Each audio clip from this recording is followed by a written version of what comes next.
धनाधन धनाधन धनाधन, bank को private करना, हमारे रेलवे को बेचना, रेलवे को प्राइवेट करना। चलाया था ना कोरोना के टाइम पे हमारे प्रधानमंत्री जी ने आत्मनिर्भर भारत। वो आत्मनिर्भर भारत नहीं था, वो अंबानी अडानी निर्भर भारत था। अगर जब एसडीएम इनका, कोर्ट इनका, वकील, जज सब इनके हाथ में, तो आप क्या करोगे? गोदी मीडिया पूरी पत्रकार इनके। देखा ना अर्नब गोस्वामी, फेक रेटिंग, पैसा खिलाकर आप फेक रेटिंग लेकर आ रहे हो। अभी देखा ना आपने कल का न्यूज। तो जब सब कुछ इनका है, सारा पूरी सरकार from the top to the bottom झूठ से है चल रही, तो आप क्या कर लोगे? देखा किसी प्रधानमंत्री को इतना झूठ बोलते? कोई नहीं बोलता है। हमारा प्रधानमंत्री एक ऐसा है, हर एक झूठ के बाद एक झूठ, कि सबसे निकम्मा रोल अगर किसी ने प्ले किया ना इतने सालों से, 6 सालों से, वो किया विपक्ष ने। तो अब किसान भी ना फैसला करके बैठे, शर्म उगाएंगे और मुफ्त में बेचेंगे फ्री एमएसपी। हमारे दात बाबा ने 47 देखी थी और हमारे माँ बाप ने 84 देखी, और 2020 हमने देखनी नहीं है, दिखानी है। हिंदू, मुस्लिम, पाकिस्तानी, नक्सली, माओवादी, और क्या दिया इसने सरकार ने 6 साल में?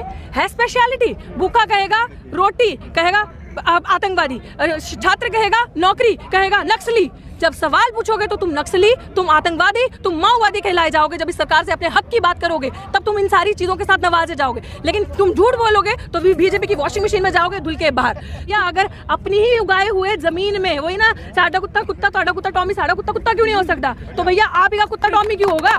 हम भी, हमारी लगाई हुई धान का दाम हम तय करेंगे कि तुम तय करोगे?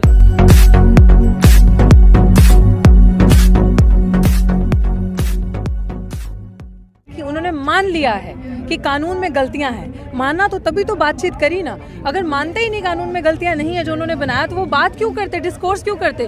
क्योंकि ऐसी तानाशाह सरकार जो हमने देखा, आप सबने देखा होगा पिछले 6 सालों में, हर एक साल, एक साल का अगर आप डेटा निकाले सरकार का, तो आप मुझे बताओ सरकार ने 6 साल में क्या काम किया है? ऐसा क्या काम, ऐसी क्या उपलब्धि 6 साल में सरकार ने हासिल कर ली जो इस 1 साल में करा है? अगर आप इस 1 साल को देखें जिसमें कोरोना पैंडेमिक मार्च से बाद धनाधन धनाधन धनाधन, बैंक को प्राइवेट करना, हमारे रेलवे को बेचना, रेलवे को प्राइवेट करना, पहले हुआ था 6 साल में ऐसा? 6 साल में सरकार सोई हुई थी और अब कुछ नहीं दिखा। तो अब देखा कि अब चलो किसानों का, क्योंकि लोग, इंसान 3 टाइम तो अनाज खाता है ना, तो किसानों पे वार कर दिया।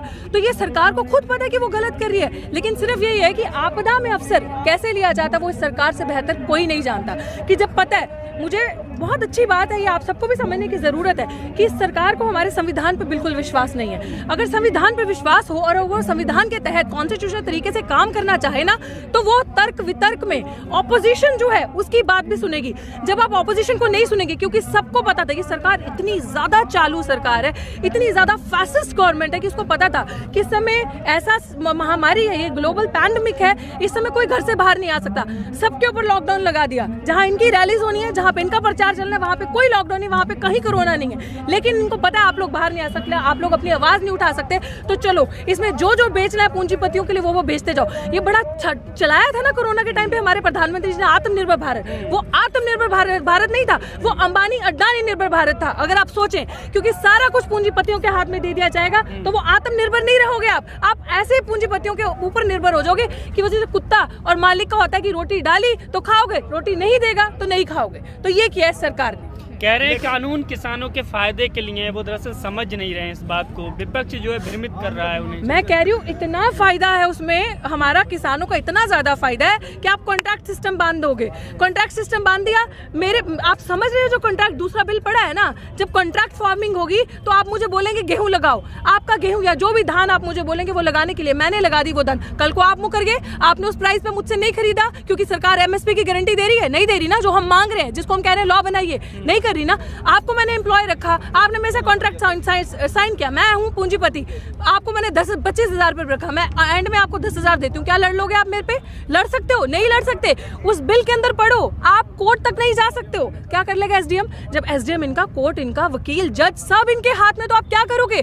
गोदी मीडिया पूरी पत्रकार इनके। देखा ना अर्नब गोस्वामी, फेक रेटिंग, पैसा खिलाकर आप फेक रेटिंग लेकर आ रहे हो। अभी देखा ना आपने कल का न्यूज। तो जब सब कुछ इनका है, सारा पूरी सरकार from the top to the bottom झूठ से है चल रही, तो आप क्या कर लोगे? तो जब आपके पास ना एमएसपी है, ना आपके क्रॉप्स का गारंटी है, आप हमारी सरकारी मंडियों को खत्म करके प्राइवेट प्लेयर्स को लेकर आ रहे हो, तो हम कहाँ जाएंगे? जब सब कुछ, और ये प्लान स्ट्रैटेजी अभी की नहीं है, ये प्लान बहुत पहले बन चुका है। हम लोग जागरूक लेट हुए, लेकिन हो गए वक्त पे।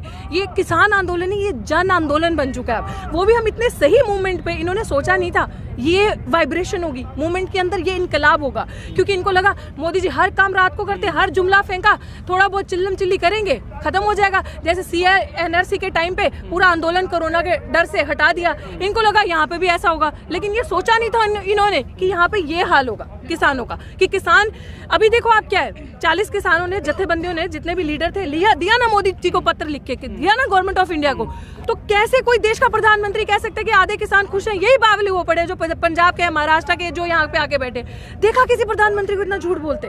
कोई नहीं बोलता है। हमारा प्रधानमंत्री एक ऐसा है, हर एक झूठ के बाद एक झूठ। वो तो किसानों से बात कर रहे हैं, किसानों से बात कर रहे हैं, कह रहे हैं कि किसान सहमत हैं और खुश हैं इस कानून से। कौन कह रहा है? मोदी जी कह रहे हैं अपनी मन की बात। वो उससे पहले जो संवाद किया था किसानों के साथ, उसमें किसान कह रहे हैं कि वो मन की बात नहीं, वो मन की बकवास है। अब बहुत हुई मन की बात, अब होगी जन जन की बात और अन की बात। इनकी बकवास नहीं चलेगी। अब हम वो जो सुन के, आपने देखा ना ट्विटर ट्रेंड भी चला अच्छे से। शर्म आनी चाहिए ऐसे प्रधानमंत्री को कि उनका जो चीज़ है ट्रेंड नीचे जा रहे।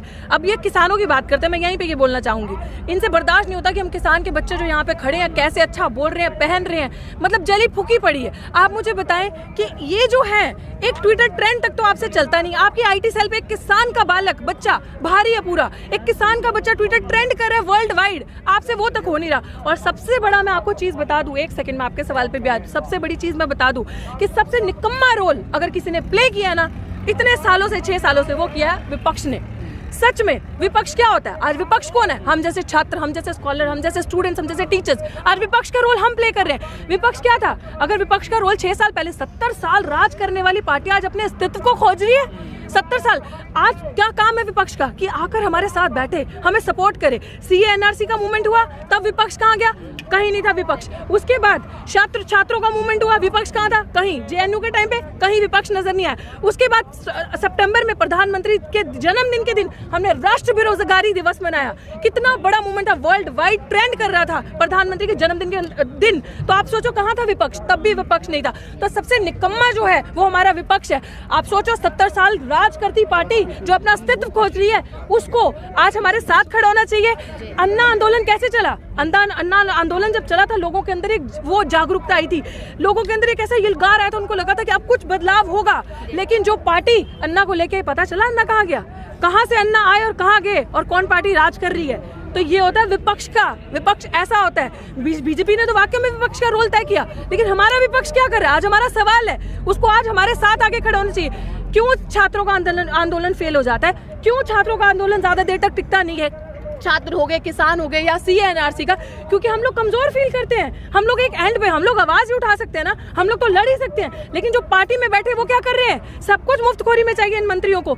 आज किसान सड़कों पे है, काटो ना इनका TADA। ये जो मंत्री संसद में जाकर बैठे हैं, एक दिन कहीं जाने का TADA नहीं मिले ना तो अक्ल ठिकाने आ जाए इन लोगों की। तब देखो किसान, सब कुछ फ्री में, सब कुछ मुफ्तखोरी का खाना है, तो अब किसान भी ना फैसला करके बैठे, शर्म उगाएंगे और मुफ्त में बेचेंगे फ्री MSP पे। एक नैरेटिव बनाया जा रहा है कि ये लोग जो विरोध कर रहे हैं, तो अभी जो है इस किसान आंदोलन को फेल करने के लिए केंद्र सरकार की तरफ से बहुत बड़ी एक साजिश रची गई है। और साजिश ये है, स्टेट गवर्नमेंट को भी आदेश दिए गए, वहाँ के जिलाधिकारी को, वहाँ के पटवारी को, SDM को, कि किसान आंदोलन में जो भी नेता भाग लेते हैं उनको चिन्हित किया जाए। ये क्या इस घर घर जाके उन लोगों को चिन्हित किया जा रहा है? क्या इस मामले से किसान आंदोलन फेल होगा? बिल्कुल नहीं।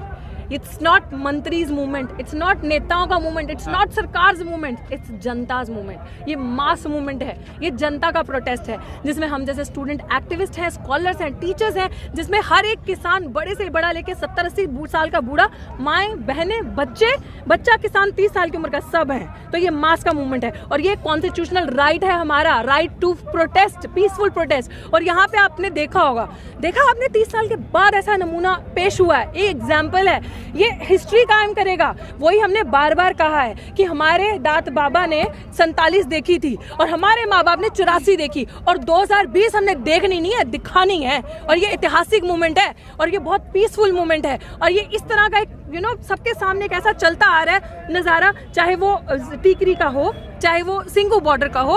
आपको क्या करना है? यहाँ पे कोई जो इन्होंने खालिस्तानी एक मूवमेंट चलाया, वो तो पागल है जब हम उस डिबेट में जाए भी, क्योंकि वो अपने मैच पे, अपनी पिच पे हमें खिला रहे हैं। We don't have to play. हम लोगों को जो यहाँ पे उतर के आके देखेगा वो देखेगा कि इतनी अस्मिता, इतने लोग मल्टी कल्चरल पीपल, भिन्न भिन्न अंग से लोग आए हैं जगहों से। तो ये एक ऐसा मूवमेंट है जो अपने आप में ही आधी जीत हम कर चुके हैं। एक नैरेटिव बनाने की कोशिश की जा रही है कि ये लोग सिर्फ सरकार विरोधी नहीं है, राष्ट्र विरोधी लोग हैं। देखिए, हिंदू, मुस्लिम, पाकिस्तानी, नक्सली, माओवादी, और क्या दिया इसने सरकार ने 6 साल में? है स्पेशलिटी। भूखा कहेगा रोटी, कहेगा आतंकवादी, छात्र कहेगा नौकरी, कहेगा नक्सली। जब सवाल पूछोगे तो तुम नक्सली, तुम आतंकवादी, तुम माओवादी कहलाए जाओगे। जब इस सरकार से अपने हक की बात करोगे तब तुम इन सारी चीजों के साथ नवाजे जाओगे। लेकिन तुम झूठ बोलोगे तो बीजेपी की वॉशिंग मशीन में जाओगे धुल के बाहर। तुम्हारा पुराना काला चिट्ठा क्या है? सब धुल के बाहर। तो दिस इज व्हाट दिस सरकार इज नोन फॉर। ठीक है रितु जी, एक सवाल मेरा आपसे है। दुविधा की बात यह है कि जो लोग किसानों तक आ नहीं रहे हैं, उनसे बातचीत नहीं कर रहे हैं, वो टीवी स्टूडियो में बैठ करके सर्टिफिकेट दे रहे थे कि असली किसान नहीं है, नकली किसान है। क्या कहिएगा इस पर? देखिए जो ये सरकार के लिए जो ये टीवी मीडिया में जाकर कह रहे हैं नकली किसान है, मैं यही कहती हूँ ना, आते क्यों नहीं यहाँ पे? अपने एसी कमरों से उठ के, अपने कंफर्ट से उठ के बाहर आकर तो देखो। और टीवी मीडिया की जहाँ तक रही बात, वो तो है ही झूठ की बुनियाद ना। वो तो खुद वहाँ झूठ के, क्योंकि उनको इतनी ज्यादा फंडिंग हो रही है। आप सोचिए, अर्नब गोस्वामी जैसा रिपब्लिक चैनल, जो कि एक नेशनल चैनल है, जो वो अपनी फेक टीआरपी के लिए, फेक रेटिंग के लिए इतना पैसा ऊपर खिला सकता है। सोचिए उनका खरीदार और इनका खरीदार देखिए जो पैसे खिलाते हैं। तो ये सब फेक एजेंडा चलता जा रहा है और सरकार के लिए इन सारी चीजों को मैनेज करना बहुत आसान है। तो मुझे तो ऐसा लगता है एज ए जनता हम लोगों को ऐसे चीप नैरेटिव्स पे विश्वास ही नहीं करना चाहिए, क्योंकि उनके लिए हम नक्सली हैं, हम आतंकवादी, हम खालिस्तानी हैं, यही है उनके पास हमारे लिए। तो उनके लिए ये सब नकली किसान है। जो मोदी जी बोलते हैं आधी रात को जो तीर फेंकते हैं, सब वही असली और वही सही। कब तक लड़ाई लड़ी जाएगी? जब तक मोदी जी चाहेंगे। वो आज चाह जाए शाम को खत्म, जब तक वो चाहेंगे। अगर अमित शाह जी कहते हैं ना 1 इंच नहीं पीछे हटेंगे, तो ये आधा इंच पीछे नहीं हटेंगे। बात करने के लिए तैयार है तो बात करने के लिए तैयार है तो भैया बात करने के लिए तैयार है तो बात क्या? तो जुमले तो देते ही है ना, मन की बात भी तो करके चले जाते हैं। कब तक अपने मन की बात करोगे? हमारे मन की बात कौन सुनेगा? भैया ये डेमोक्रेसी है, इसमें आपका नहीं चलेगा, दोनों तरफ का संवाद दोनों तरफ से होता है। और सरकार में बैठे डज नॉट मीन मूर्ख जो नेता वहां पे बैठे हैं बोलते हैं हम मेजोरिटी से आए हैं, मेजोरिटेरियन गवर्नमेंट है, हमें मेजोरिटी से चुना, हम कुछ भी कर सकते हैं। कुछ भी करने का क्या मतलब? संविधान के दायरे में रह के ही करोगे ना। इतना कम है कि तुम लोगों ने कोरोना के बहाने के अंदर लेकर तुम लोगों ने संसद रद्द कर दिया। विपक्ष, ताकि विपक्ष आएगा, सवाल करेगा तुमसे विपक्ष, वहां पे तुम्हें पूछेगा कि किसानों की आवाज, किसानों के साथ बुरा हो रहा है, तुमसे वो सवाल करेगा, तो संसद रद्द कर दो। मूर्ख समझ के रखा है हमें। कोई छात्र आवाज उठाता है, कोई आंदोलन करता है, आंदोलनकारी सच बोलता है, उठा के अंदर कर दो, उठा के केस लगा दो। और क्या है सरकार के पास? कितनों की आवाज दबाएगी?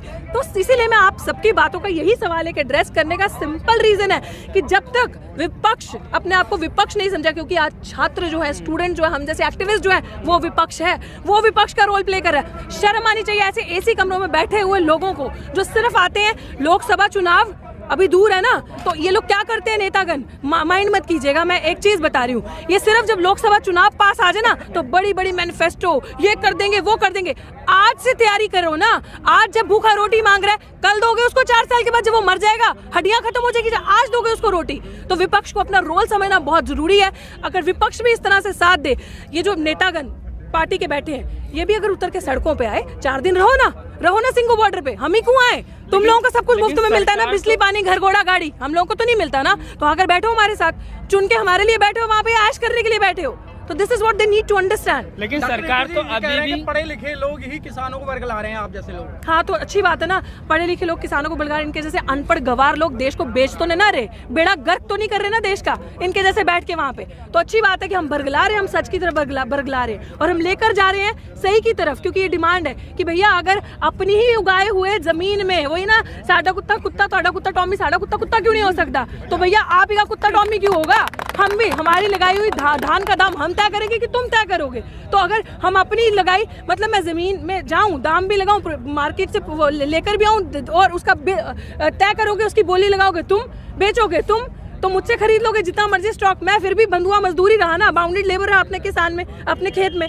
तो फिर ये चीजें हमें समझने की जरूरत है। और आई थिंक बहुत ज्यादा आवाम ये चीज समझ चुकी है। और इसीलिए जो आपके जन सैलाब देख रहे हैं ना, जिसमें आपको इतने छोटे छोटे बच्चे भी हैं, वो भी खालिस्तानी है, वो भी पाकिस्तानी है, वो भी आतंकवादी है। शर्म आनी चाहिए तुम्हें, जब इतने आतंकवादी भरे पड़े, तुम कर क्या रहे हो वहाँ पे?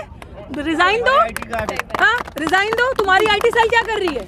डॉक्टर मोदी सरकार ने मन बनाया कि हम इस बिल को वापस नहीं लेंगे। देखिए, सरकार इस बिल को वापस नहीं लेगी ना, तो ये जनता भी हटने नहीं वाली है। और जनता मास मूवमेंट के तरह इतनी ताकत होती है ना, जिसको वहाँ बिठा सकती है ना, उसको उतार भी सकती है। और मैं आपको ये चीज़ बात आखिर में ये मैं आप सबको कहना चाहती हूँ, ये याद रखे सरकार, अमेरिका में ब्लैक लाइव्स मूवमेंट चला था, एक काला मरा था, सत्ता पलट गई थी। सत्ता क्यों? क्योंकि वो आंदोलन दिन प्रतिदिन बढ़ता गया था, जुड़ता गया था और कार्रवाई बढ़ता गया था। ये रिस्पॉन्सिबिलिटी अगर हमारे विपक्ष भी ले लेना, नेतागण समझ जाएं कि अगर ये मूवमेंट शुरू हुआ, सीए एनआरसी गया, छात्रों की रोजगार की आवाज गई, लेकिन इस मूवमेंट में अगर सब जुड़ गए तो जिस तरह से ब्लैक लाइव्स मैटर, तो किसान लाइव्स मैटर, छात्रों की जिंदगी मैटर, दलित लाइव्स मैटर, एवरीथिंग, हर एक की लाइफ मैटर करती है। तो अगर इसके साथ सारे जुड़ गए, अगर इस मूवमेंट को खड़ा किया, तो बहुत बड़ी बड़ी सत्ता भी हो ना, बड़े बड़े राजा, यहीं पे सब जाएगा।